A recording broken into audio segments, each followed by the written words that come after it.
మరణ ఛాయలు నన్ను తాకగను, పాతాళ వేదనలు నన్ను చూటగను. నీ కృప నన్ను బలపరచెను, నీ కృప నన్ను బ్రతికించెను, నీ కృప నన్ను బలపరచెను, నీ కృప నన్ను బ్రతికించెను.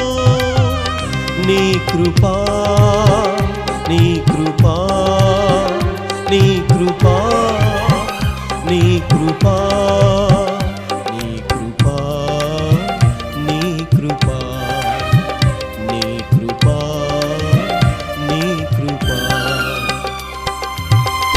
నీ కృప ఎంతో బలమైనది, నీ కృప ఎంతో విలువైనది.